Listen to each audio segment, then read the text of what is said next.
He's a worn relic of the past, a faded hero of yesteryear, but still mouthing words that he can no longer. He still proclaims to be that which he is no longer, the heavyweight champion of the world. So I am going to bring out the former heavyweight champion of the world, Muhammad Ali. I asked Ellis about his dreams for the future. You enjoy sparring with the heavyweight champion? More about Muhammad Ali's habits and style than anybody else. Yeah, I think I know quite a bit about it. Ellis took his sparring instructions from Angelo Dundee, who is now training him for the Ali fight. I'll come out the winner if I'm in shape. But what worries me now is I've been so publicized, I've won fights so easy, unmarked, and you can be intoxicated with not only alcohol or narcotics, but you can be intoxicated with greatness. And when a man's intoxicated, he'll do something that he wouldn't do otherwise. So now that I've been sobered up a little and realized that I can slip, that if I don't work like I should, and my mind might tell me to do something, but my body won't. Well, this is getting me more hungry like I used to be coming up. It's about 100,000 to 1. And if you spend the most of your life trying to be a fighter, and you get hurt or you don't make it, your whole life is ruined. It's too late to get education. It's too late to look for a trade or something to fall back on. Last March. This is all, of course, in preparation for Ali to break Ken Norton's jaw this September in Los Angeles.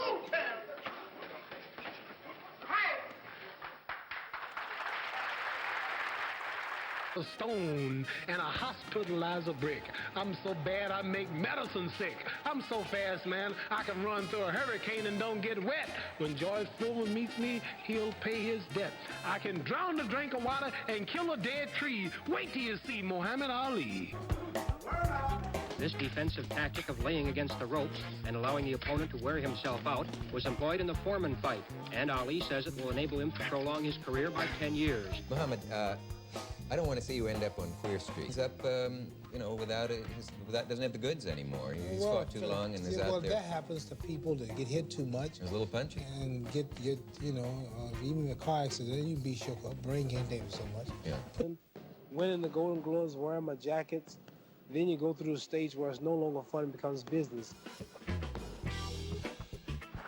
After this fight, I'll hear no more about Joe Frazier because I will totally destroy him. This time I'll show you that he was a trick. You sound almost tired, and the fight's at hand. I'm not so tired until you're going to hear it in my speech. I'm just relaxed. I'm not tired. I'm in top shape.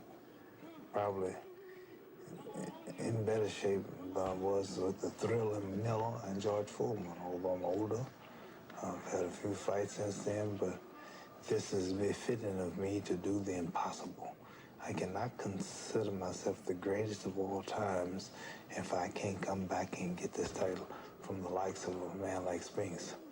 I underestimated the first time. This time, you'll see that. A young Sonny Liston, a young George Foreman, I wouldn't do it. But I can beat Larry Holmes. He's the man I trained. I know I can beat him. I see his weak points. He's tired after 8 rounds. And that style, this quickness, reflex action. He was hungry for knowledge, for information. He kept asking questions about road work and how many times a day do you eat. I was very impressed the way he worked.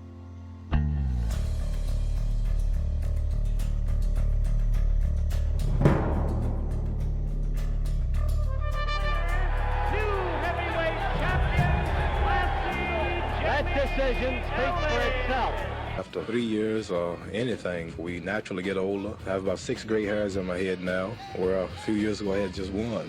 So naturally, we never can be like we used to be. What's going to happen with the government and this court trial is hanging over his head? That'll come later. This is still in the Court of Appeals. Until we cross these bridges and be successful, then there's a possibility I might have to do the 5 years in prison.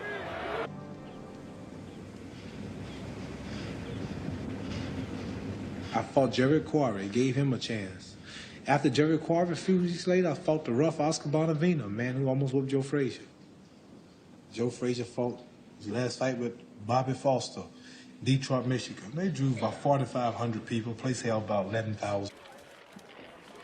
He's meeting Muhammad Ali, the original champion. I just defeated Sonny Liston at the time he just got out of the Olympics. Joe Frazier's a street fighter. He walks in, he slugs, he fights wild. He's no skill. All of his opponents...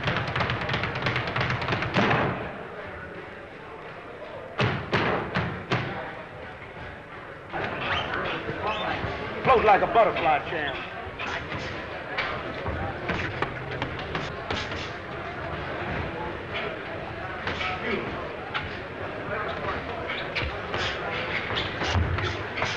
Rumble, young man.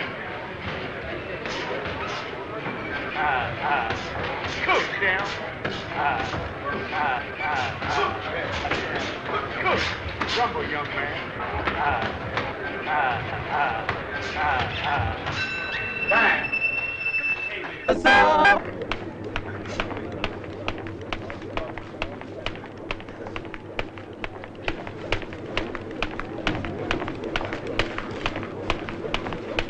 Sticking. Keep dancing and sticking. Sidestepping. Bouncing off the ropes. Dancing and sticking. Beat him all night. Tie him out by 7 rounds. Right. He won't be so game in 7 rounds. Right. Tie him out. Bring him home. Get my legs ready. I'll be dancing all night. 35. Fastest heavyweight of all time. Right. 10. Right. Fastest with the rope.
They'll call me the greatest of all time.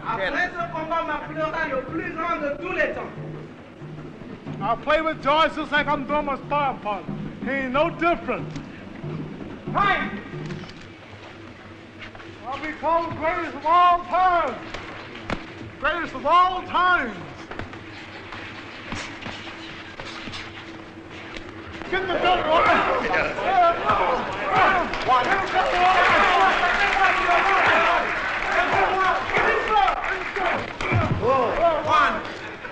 2, 3, 4,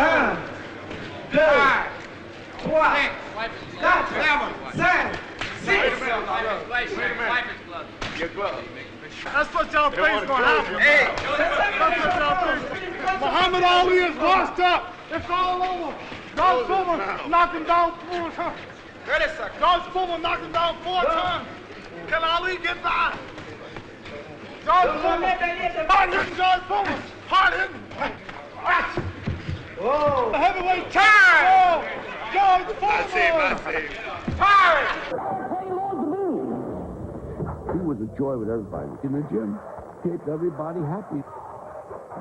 Ticket sales started dropping. He's a Muslim. I worked on his jab. His jab was a flick when I first got him. I used to pull from punches, a herky-jerky type of style. But the guys wouldn't hit him because of his quickness, his agility. He had eyes like a snake, never blinked. My answer to them critics was, hey, does everything wrong, but turns out right.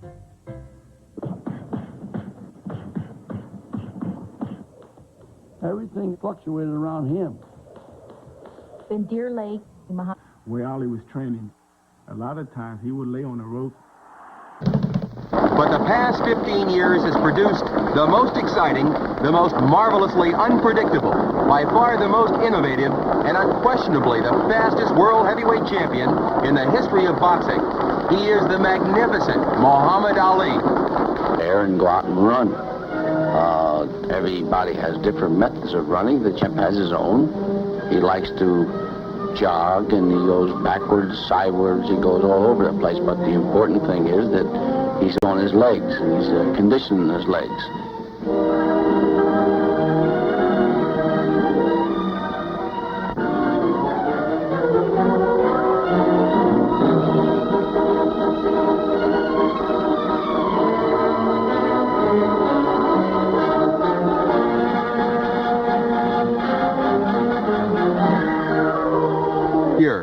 In October of 1970, he finally gets a boxing license to fight Jerry Quarry in Atlanta, Georgia. Ali goes into a rigorous training schedule. He's taking on the #1 ranking heavyweight challenger. Ali goes through the early training periods, making demands to a body which does not respond. His training sessions are dismal. 3.5 years of rust proves to be a much tougher opponent than any fighter Ali has ever faced. But the chips are down. It's Ali versus The big question to be answered, can this man shake off 3.5 years of inactivity? He knows he will be going against a relentless 3-minute punching machine in champion Joe Frazier.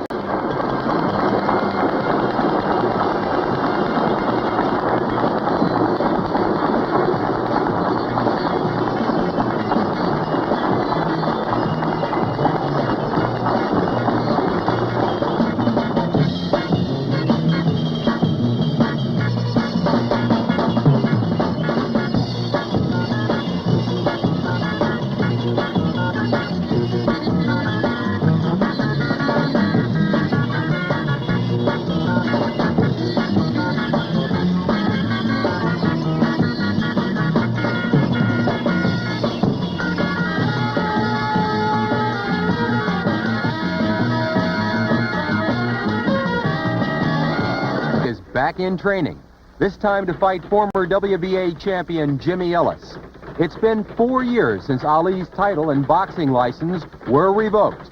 But now the Supreme Court of the United States overrules the boxing commissions and draft boards in a sweeping decision, permanently upholding Ali's moral position and personal honor. The court cannot, however, give him back his championship. That chore is left to him. He shows nothing to make them change their mind.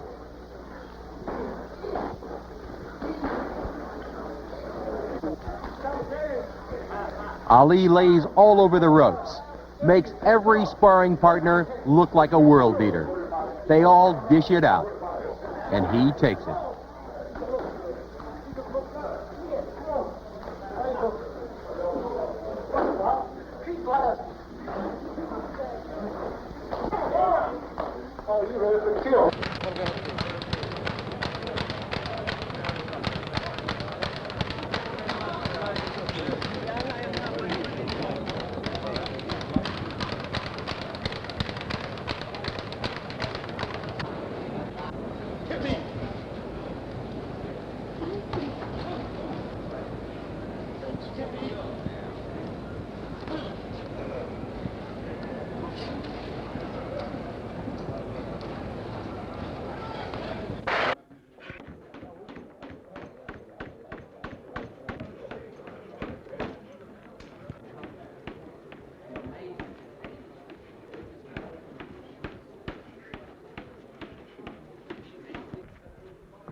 Give me some glory.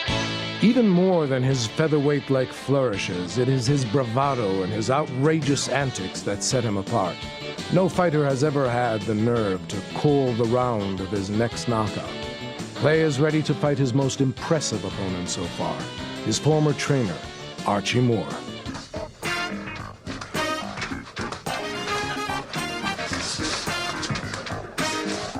So now they're supposed to fight again. Ali and Liston in Boston. And I'm up in Boston. And I learned that night something that I pay the price for over and over and over again in my career as far as Ali is concerned. You can never, never leave his side. Title against Ernie Terrell. A rugged sparring partner tosses some heavy leather at the champ, forcing him to give ground. Experts predict that Terrell will prove to be the toughest opponent for Cassius so far.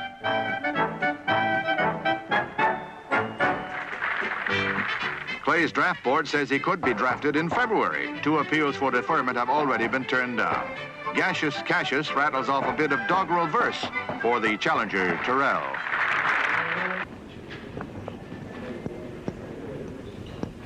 Well, you're looking at the same thing. They're both moving for speed. In other words, what people are forgetting is one thing. My man's no midget. He's 6'4" now, and he uses his height to full advantage. Is he concentrating on the fight or worried about all the publicity No. and the problems with the military? When he comes into the gym, business goes on as usual. That's when he comes into the gym, Angie, but is he concentrating on other things outside the gym? He's concentrating on the fight. He knows he's got a tough fight in Terrell. He wants to be ready.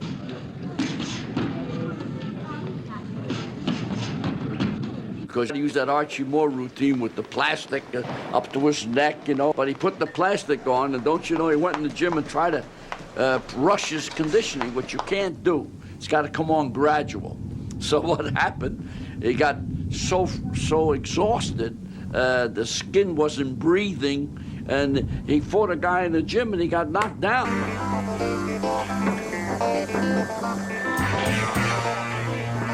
It was a great feeling to see Muhammad smiling a lot.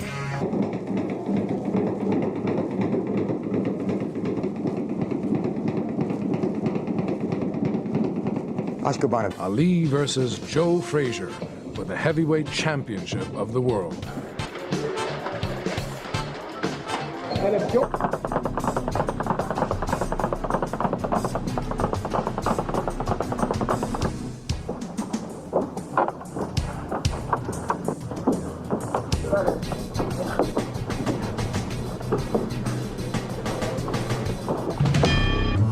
While eating and good times are abundant at Deer Lake, this is a training camp, and training for fights is the reason Ali comes here. In January of '70, Ali beats Joe Frazier in a rematch to force the inevitable fight, the fight for Ali to regain the title that he hasn't owned for 7 years, heavyweight championship of the world. 10.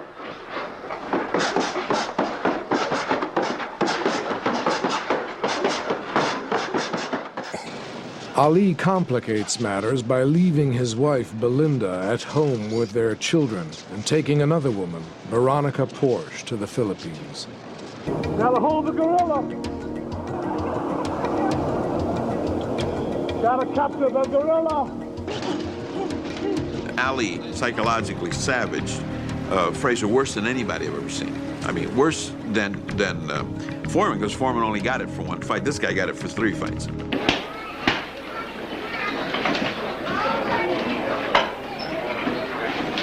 Round 1, Saturday, August 26th.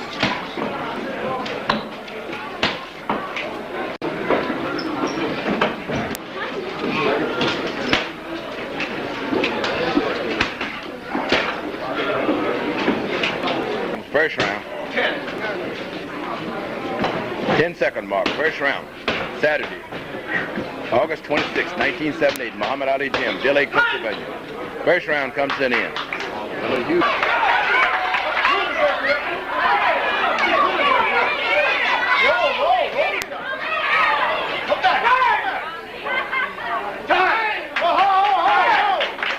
round 2.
punching bag, Clay likes to vary his rhythm.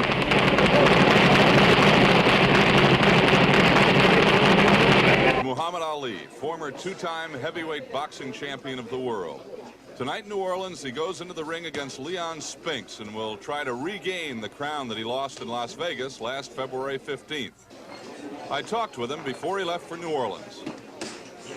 Well, you can fight with your hands down here. You were just doing it just then, right? The reason that is How can you do it? Well, when everybody else is up the here? radar built and the ability I have, the radar ability. Okay. The minute you throw a punch, I mean the 3 weeks before the fight, Ali is in serious training prior to leaving for England. Ali is not taking Brian London lightly and has already trimmed down to a sharp 211 pounds. Let's look at this great heavyweight champion train for a moment while the enthusiastic crowd watches in amazement.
Sucker, you ain't nothing. You too ugly to represent us colored folks. These Africans think all of us ugly. Sucker, look at you. you out, sucker. Foreman going to get near to me. I'm going to dance and look foolish, trying to find me. Come on!